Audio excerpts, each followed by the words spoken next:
Welcome to the Short Term Show, the show about short-term rentals and long-term wealth, with real property owners hosting real properties who are crushing it in the vacation and short-term rental space. And here's your host, Avery Carl.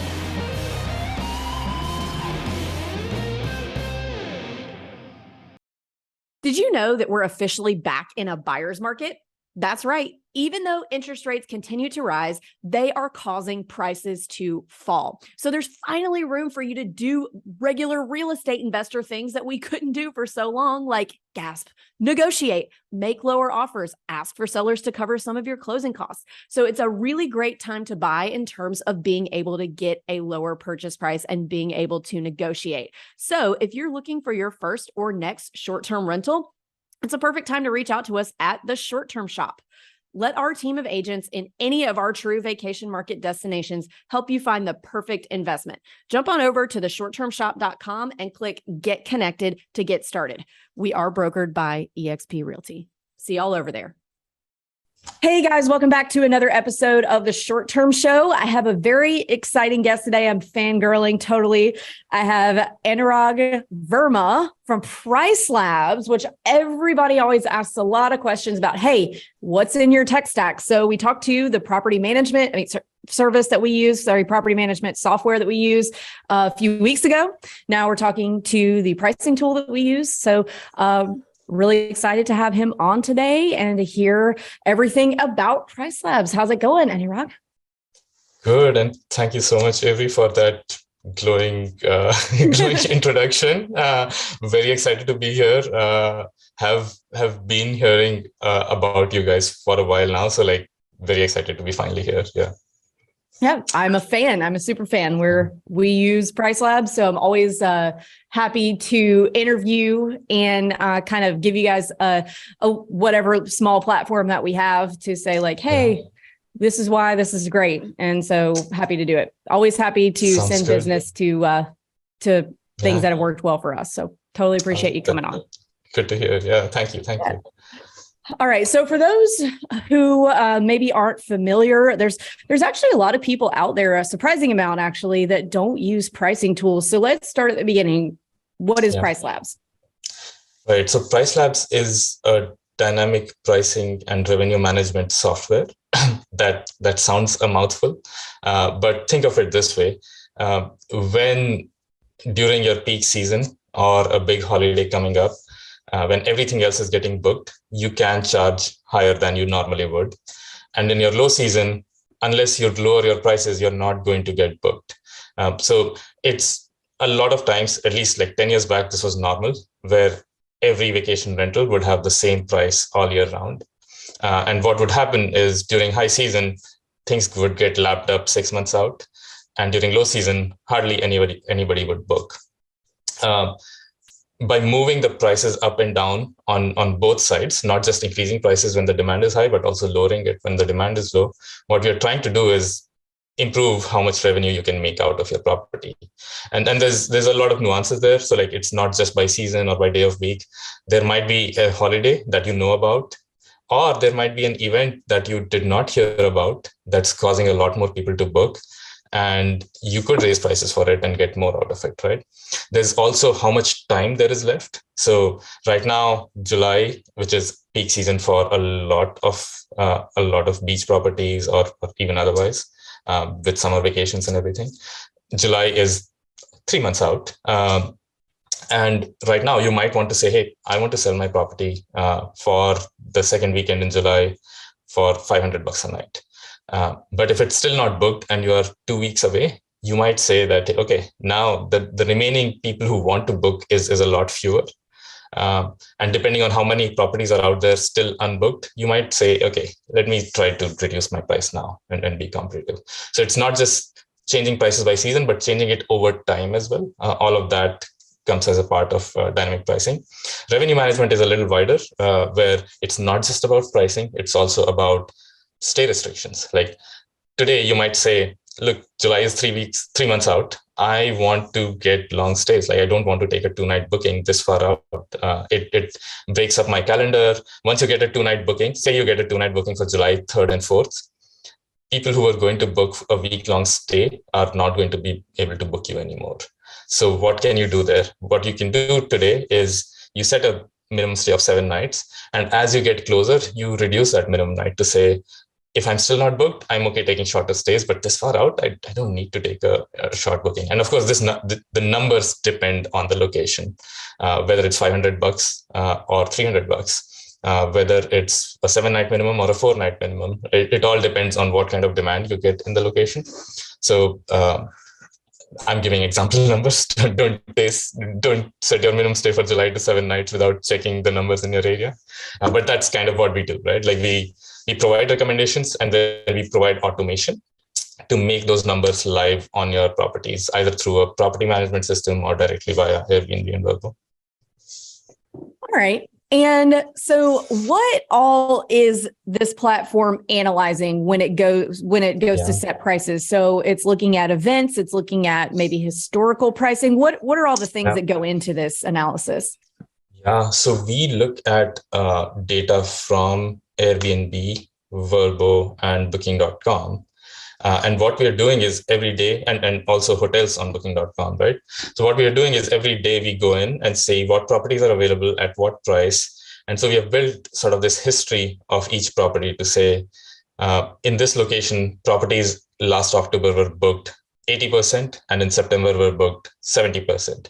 So we kind of know that October demand last year was higher than September demand. And then the year before as well, we can see these kinds of trends. We also look at forward-looking trends to say, okay, at this time, in October, it's normal to be booked about 20%. But if we see a weekend that's booked 30%, that tells us something is coming up. Like we may not know what's coming up, you may not know what's coming up, but people, are booking properties faster than they usually do. And then what we'll do as a response is we'll go ahead and bump up your rates to say, it doesn't matter what it is. Maybe it's an internal company meeting that cannot be found anywhere on public internet. But what matters is that people are booking these dates more than they usually do. And because of that, we are going to increase the prices. So that's the kind of information we track, historic data about what was booked for how much. And then we build aggregate information to say, okay, what's normal for October, or what's normal for September, and not just October, September, each week, each day of week, and things like that. Okay. So you're not like checking the calendars of every single area in the country and trying to figure out what you're monitoring is strictly booking trends. So if all of a sudden a bunch of people are booking in a certain area, something's going on, you may not be able to find it. Nobody may be able to find it, but there's a lot of people booking. So we got to raise those prices. Okay. That is correct. We do layer in 2 additional pieces of information. We do have public holiday calendars available. So sometimes what happens, for example, is Thanksgiving is far out, right? So maybe in a certain location, we are not seeing people book Thanksgiving higher than normal, but we know it's Thanksgiving, and we know that last Thanksgiving, the demand was pretty high. Eventually, a lot of people booked. So even though we are not seeing the booking signal, we'll say, look, this is Thanksgiving. Like we are going to bump up the prices there. The second piece of information that we also use is hotels. So a lot of times hotels have full-time revenue managers who are looking at local events to see what's coming up, when can we increase prices. So we also see if the hotel price trends in the area have been an indicator of short-term rental demand. And if they have been, then we'll say, okay, if the hotel is raising prices for a certain weekend, maybe there is something coming up. So especially if it is very far out, we will bump up the prices. Later on, it might turn out to be that, that hotel, and we don't look at one hotel, we look at a pool of hotels, like enough of them need to be doing something for us to say, yeah, this is reliable. But it might turn out that that demand was strictly on the hotel side, short-term rentals are not showing it. So as the date gets closer, we'll say, okay, we don't really need to raise prices for this date because we are not really, if it's 3 months out, we are still not seeing that surge in demand. We'll say that, okay, our models will say maybe that information was not as useful. We are not going to use it.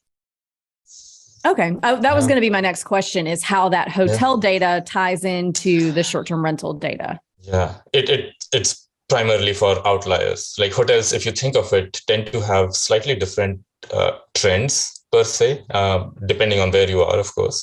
Hotels cater a lot more to business travel compared to short-term rentals. So their weekend trends are not as strong as short-term rentals in a lot of cases. But if there is a big event coming up and everything is getting booked, doesn't matter if it's weekend or weekday, the hotels are getting booked. They are raising their prices.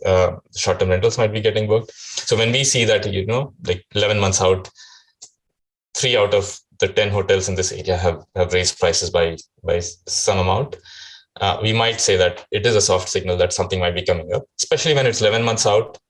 It's safer to bump up your prices and instead of getting booked at a cheap rate this far out. So that's the kind of information that we use. Okay. So one of my questions was going to be, and you kind of already answered it. There's a lot of people out there who are like, why would I use why would I use a dynamic pricing tool when I've been in this market a long time? I've owned 25 years and I know when all the things are, so I can just do it myself. But you've kind of answered, because we can't know all the things. It might be a private corporate event that's not going to be on some big calendar like, hello, everyone, please raise your prices for this corporate event. Yeah. So, okay. So it's that kind of a thing. There are, of course, it may not be a corporate training thing. It could be a retreat or something that, again, like nobody knows about. But more importantly, I think our philosophy is that we provide data and automation and intelligence, right? So like we gather a ton of data. So a lot of times people who do it themselves would go to different calendars and see what their prices are. We are basically, if you want to do that, we have all these visualizations where we show you a multi-calendar of all the properties you want to track. You can add them on our calendar. And instead of hopping through Airbnb pages and Verma pages, you can just see it in one calendar right there, right? Our algorithms do what we think is right. And we have done a lot of work and calibration on that front. But if you know your market really, really well, you can still sort of fine tune our algorithm. So like one of the core parts of our product that a lot of customers really like is how customizable it is. So we have our own algorithm, but you can do things to automate, fine tune that algorithm to what you think is right as well. If you have spent 15 years in the market, this has been happening. There are going to be times when we miss something, right? So maybe no hotel raised prices for a big event and we are not seeing a surge in demand, but that, hey, this is coming up. You can go and make changes. So like, it's not automation or nothing. It's automation and human interaction. So like human beings know things that no algorithm can know. So layering in that piece is what really makes revenue management work. And coming in, like there are, for example, it's very hard for an algorithm to be able to pick up some minor nuances of like how good is the view from your house, right? It's sort of hard to quantify, but you know it, right? And so you can put a price on it. Over time, the way we work is we say, okay, start at your price. As you get booked or not, we will give you feedback of whether to increase your prices or reduce your prices. So you can take that decision, but you still have the control of like, hey, my house has a really, really nice view. I want to start at the high end of the market. But if you're not getting booked after that, we will give you notifications to say, look, it's not getting booked. Maybe try 10% lower, or the other way around. Like sometimes a lot of people, when they start out, they start low. And then they realize that, hey, I'm getting booked. I'm getting this feedback that I'm beating the market on occupancy. And they keep on increasing their base price. So it can go either way. But the point is, with this interaction between what a human being knows and some of the things we can automate, you get to the sweet spot where you make more money.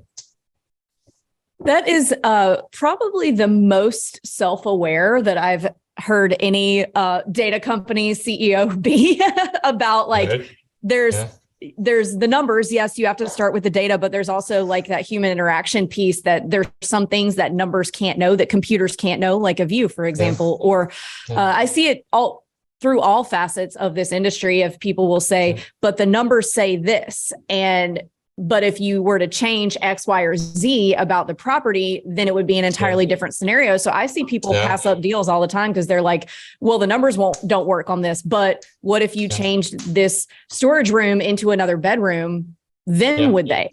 And it wouldn't be that much. So I think that that's really important for people to differentiate that. Yes, the data is absolutely like totally important. You have to start there, but there are some intangibles that a computer kind of can't know. So and then there is the flip side of it as well, right? So human beings know a lot or perceive a lot, right? Arguably. I guess. But the part where this is the other side of interaction is helpful is that there is some data that's very hard to collect manually, right? Like, so you can't scan everybody's calendar every day manually, and that's what computers can do. I talked about these rules that you can set up in PriceLabs, where you can say, depending on how far out it is, change my minimum stay. When I'm a month out, change it to 3 nights. Or if a gap gets created, change it so that I can get a booking instead of that gap being unbookable. Now, all of these things are very rule-based, but if somebody who's doing it manually were to do it, it would take a long time. So like that's the other part of the value that comes in for somebody who wants to do everything directly, like by themselves. One, easy access to data, recommendations that are generally going to be good. You might know something that you might still want to layer on, and then automating some things that are just, you can do it, but you'll spend way too much time doing it. We've got one of our agents on our team who's a really brilliant investor. His name's Joe. He's in Carolina Beach, North Carolina. He keeps PriceLabs running, but he doesn't have it connected to his calendar. So he goes in and looks at it every day and says, okay, I'm going to do this. PriceLabs says this, but I'm going to make this tweak. So I think that's pretty cool too, that it's not just automate everything or nothing. Yeah. So like you can, there's plenty, like you can see the recommendations for free. We don't charge anything for that. There's of course a month-long trial where you can try out different things. And then most of the benefit comes from actually automating and getting the prices in so that you're not doing it. Like a lot of times what happens is today, September is looking lean, but maybe something gets announced in September and bookings start pouring in. We will automatically perceive it and bump up the rates for that, right? But if you're doing it manually, then you might you might not get to it for a week or 2 weeks, and you might get booked for that. So like there is benefit to both. Like having control is important, but automating is also helpful. Yeah. Totally agree with that. Well, let's move on to another piece of PriceLabs of the data that you use. Let's talk about the market dashboards. And first of all, let's give a definition of that for people who might not be familiar. So what are the market dashboards within PriceLabs? All right. So market dashboards is a separate product. So we have so far been talking about dynamic pricing or revenue management, where we automate a bunch of things into your property. Market dashboards is a separate product meant for 2 kinds of folks. One is if you don't have a property in a region, but you're looking to buy one or to invest in one as a short-term rental, you might want to find out, hey, what's on with this area, right? Like, I don't know. Even if you live in a particular city, you might know the rents pretty well. On Airbnb, you can go and check the prices that are listed, but you can't really go check how occupied they are. You can look at their forward-looking calendar, but today on Airbnb, if I look at somebody's July calendar, it might be empty, but that doesn't mean that it's going to be empty. I can't estimate how occupied this region is. So one is it's a tool where you can put in an address, you can put in a radius around it, and we will give you a fairly well-detailed report of, not a report, I don't want to call it a report because it's not static, it's a dashboard of like, hey, here's what's happening in this region. We also give a list of properties, whether the property is professionally managed or not, whether it has a hot tub or not, whether it has a pool or not, a lot of these things, whether it uses dynamic pricing or not. And what you can do then is you can create a comp set. So you can say, I only want to look at properties that use dynamic pricing, have 4.5 stars or above, have at least 20 reviews, and are 3-bedroom, and want to see how much are they making, what kind of occupancies are they getting, because that then helps me decide, okay, should I, like, you can look at an average 3-bedroom. Of course, that's a simple filter, but you might have more confidence in yourself than on an average 3-bedroom. You can say, hey, I manage properties and they get really good reviews. I'm going to use dynamic pricing. I spruce them up. So I want to look at the right kind of properties to be able to see. So that's why we make it very, very flexible to the point where you can handpick individual properties and say, I want to see what's happening with this pool of 20 properties that I think will most resemble something I would invest in.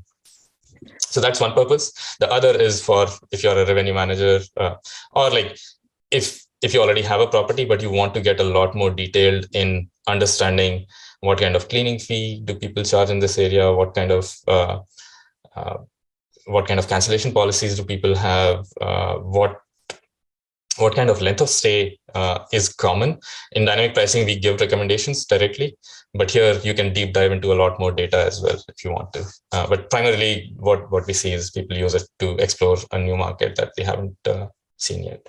Hey guys, hope you are enjoying this week's episode of the Short Term Show. We are loving it. We are loving interviewing all these guests for you guys, and we hope you're getting a lot of value out of it. And we really love you guys. We love you so much that we have created a community just for you. We have a Facebook group specifically for short-term rental investors, and there are tons of great posts every day sharing best practices, learning new things from other short-term rental investors. And we would love to see you over there. The name of the group is the same name as my book, Short-Term Rental, Long-Term Wealth. Head over and join the conversation. We look forward to seeing you over there. Thanks, guys. Hopefully you guys are finding all of these short-term show episodes to be really helpful. We certainly hope that you are, but maybe you have more questions and you just want to be able to ask an expert a certain question here and there. Well, we have at the Short-Term Shop open office hours on Zoom every Thursday, and you can sign up for free. So if you head over to strquestions.com, you can sign up to hop on and we will answer any questions that you have on short-term rental investing. Again, it's every Thursday and you can sign up at strquestions.com. That's typically how I use it. And but I do like the idea of being able to see what happened last year versus what's happening this year, because there's so much talk about saturation and all that. And I personally think there's a difference between a saturated market and a market that's just popular and has a lot of rentals because there is enough tourism demand to support that many rentals. So I think that especially over the course of from 2020 to now, there's so much last year was different. Well, 2021 was different and everything's different. And I mean, people aren't necessarily wrong about that. The economy has been vastly different each year since then. So it is really cool to be able to see year over year what the differences have been.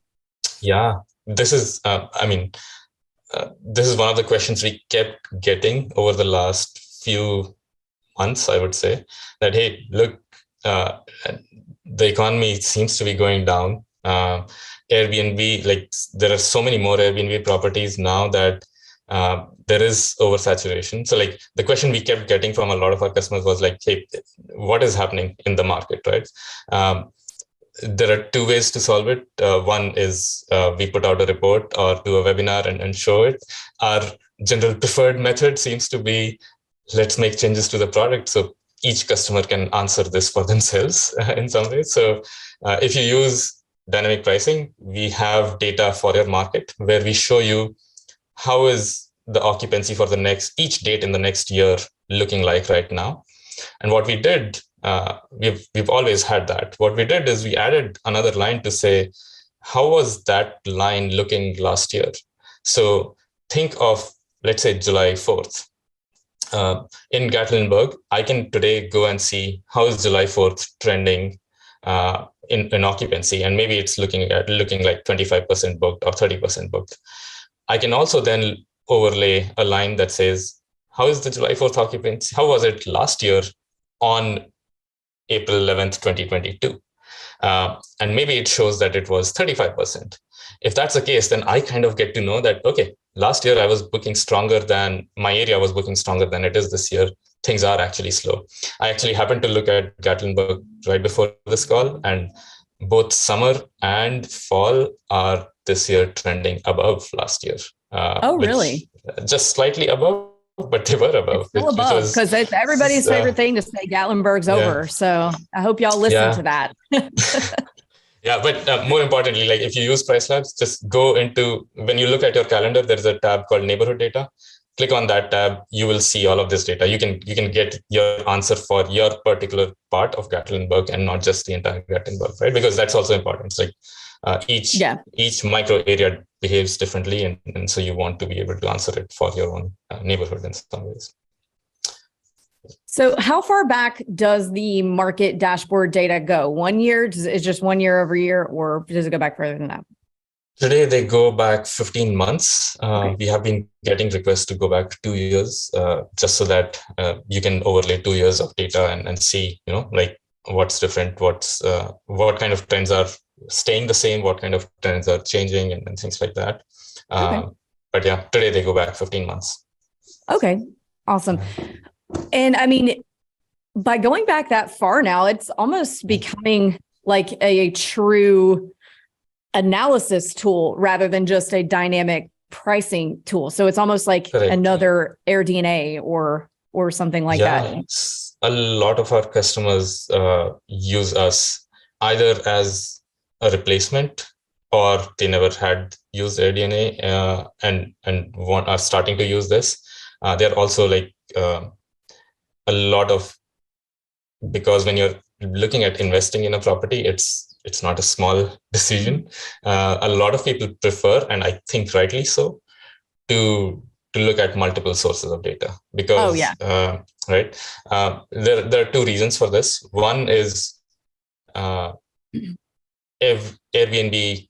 So one, Airbnb itself can't tell you the numbers correctly, because people take bookings from Airbnb and from Verma and their direct booking channel and from Hoofy and whatnot, right? Like there are multiple channels.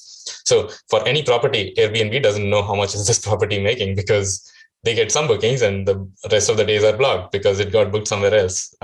And so nobody definitively knows how much a property is making. Thank you for saying that, because so many people will ask me, well, I'm looking at AirDNA, I'm looking at Rabu, I'm looking, which one's right? And I'm like, well, none of them are like right. None of them have the, like, haven't seen inside the bank accounts of everyone that's on Airbnb and Verma. So it is really important, I think, to look at multiple sources, because everything pulls everything a little differently. Anyway, I didn't mean to interrupt you. I mean, that's a very important distinction for everybody to know. Like, you don't want to invest in and this is a few $100,000 worth of a decision, right? Like, you don't want to invest thinking that a particular piece of data is 100% accurate. Like, there is just no way. Like I said, like Airbnb itself doesn't know, Verma doesn't know, like nobody knows, because it's such a fragmented industry, which is why it works, right? Like why an individual can come in and be a part of this industry with their own home. There is no, like, you cannot start an airline and say, hey, I'm going to start an airline, or I'm going to start a train or a bus service. You can start a short-term rental industry because it's so fragmented. But part of it is that there is no single source of data anywhere, right? So that's the reason we do, thankfully, because we also do dynamic pricing. We do connect connect to a lot of property management systems.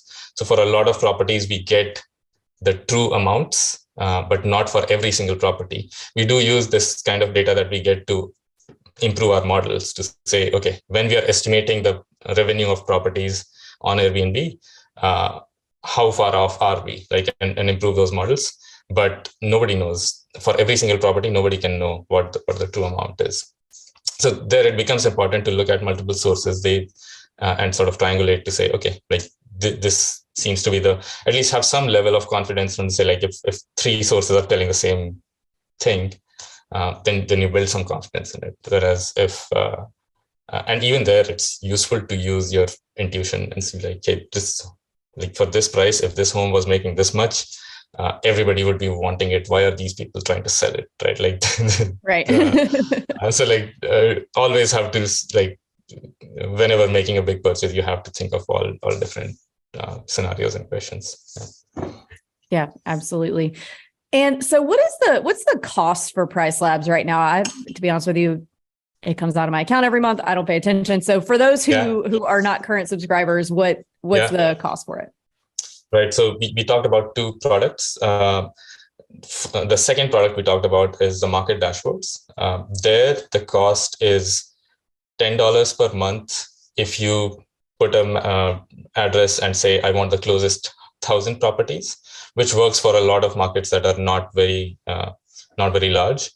Or if it's a larger market, larger city, you might say, okay, I'll put in an address and I want to look at the closest 5,000 properties. That's $20. Now this is $20 per month or $10 per month, but a lot of our customers would say, I just want to look at it once, make my decision and get done with it. In which case you order it, you look at the data, you download a PDF of the data. You can put your own logo on that PDF if you want to share it with somebody else. You say, let me turn it off. So $20 is what you pay or $10 is what you pay and you get done. There are people who order it for the entire city and then say, okay, especially property managers would go and say, okay, I get in requests from different owners to say, can you manage my property, right? So they would say, I will keep this on. When somebody from this neighborhood comes, I will create a comp set of properties in this area and share that report with them to say, this is how much we expect to make with you. So in that case, it will be a monthly cost if you keep it on. So it's totally up to you. Dynamic pricing depends on the number of properties you have with us. So if it's one property on Airbnb, let's say, or Verbo, it's $20 per month. If you list both on Airbnb and Verbo, and you do not use a property management system, they will show up as two properties. And for two different properties, the cost is $34 or $35 a month. But if it's the same property just listed on Airbnb and Verbo, in our product, you can tell us that, hey, this is the same property. And then we'll charge you $1 more, so $21 and not $35, right? If you have 100 properties, then the cost is about $6.50 per property per month. So it scales up pretty well. So if you have 10 properties, it's $13.50 per month, property per month. Usually people use a property management system, I can't recall which one you use, either Hospitable or Guesty for Hosts, or there are many options out there in the market, right? But if you use one of those, then the way it works is we send our updates to the property management system. So we only see one property, one listing, and then the property management system, you can set it up to connect to Airbnb, to Verbo, and you can set up markups to say, when you're sending prices to Airbnb, bump up my prices by, let's say, 10% or 12%, because they charge this host fee. Verbo charges a different host fee, so charge bump up a little differently. And if you have a direct booking website, no need to bump anything because I'm getting all of it anyways. I'm not paying a commission on this, right? So that's how it usually works. Okay. Awesome. So it's really affordable for the power of the data that you're getting in terms of, whether you're looking at the market dashboards or the dynamic pricing, you're definitely losing money if you don't subscribe, in my opinion. Our income went up significantly when we went from manual to dynamic with you guys. So definitely appreciate it. That's good to hear. Yeah. And it comes with a free trial, right? So it's so no credit card, nothing needed. You add your property, you can review our rates. You don't have to make those rates live. You can review our rates. You can look at the data that's in it for your market. All of this is for free during the trial, and then decide, hey, do these rates look realistic or not? Or you can fine tune those rates, right? A lot of times, you review the rates and we come up with a base price for your property, and it might not be the base price that you are thinking of. Maybe you have, again, you have this brilliant view that everybody's wanting to pay for, and some of that will show up because it will show up in the numbers, because if you have a really good view, you will already be priced higher and you are going to be very booked. And we will incorporate all of those things. But even then, maybe you can bump up your base price 10% and say, okay, now the rates look realistic. So you can play around with the platform to get the rates to where you think they work well, and then start the automation. Of course, we'll give you feedback over time and change prices. Or you can create strict rules, never go below $300. I do not want to sell. And you can do it by season and things like that. So plenty of powerful automation for a fairly affordable cost. Yeah, totally. Love it. Yeah. All right. So we are to the last 3 questions of the show that we ask everyone. First one, right. Mm-hmm. What advice would you give 20-year-old Anurag? Start understanding, is it on the financial side of things or just whatever, any advice? Anything. Oh, all right. At 20, I would say I was very narrow in my focus on this is what I need to learn. This is what I want to learn.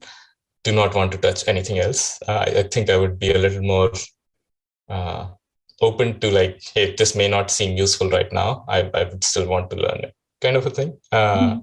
So that's definitely something I'm generally like very focused. Like if you give me something, I'll be like, this is what I need to get done. Like, how do I get this done?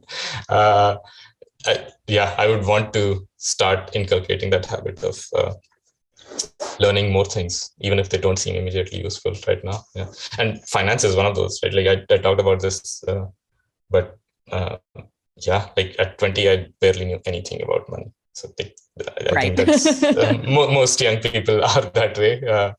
Yeah. Awesome. All right. Next question. What advice would you give a new short-term rental investor who's interested in getting started today? All right. One, embrace automation. So I'm not going to say dynamic pricing or revenue management because I'm kind of biased that way. Right. But any kind of automation. So like, I feel there is some stuff that just cannot be automated. Like you have to get the place cleaned and you have to hire the right kind of cleaners and all of that stuff. But there are stuff that can be automated. Like if you're like property management systems is like, to me, seems like they solve a lot of problems. And again, for a reasonably affordable cost. So like if you can hook up different channels and not have to set up each property on different channels from scratch, instead of the property management system is doing most of the work. If messaging is taken care of from a centralized inbox, or a lot of times they have smart responders, which depending on what comes in, they will reply with a good enough answer, right? Or flag when they can't answer it, and things like that.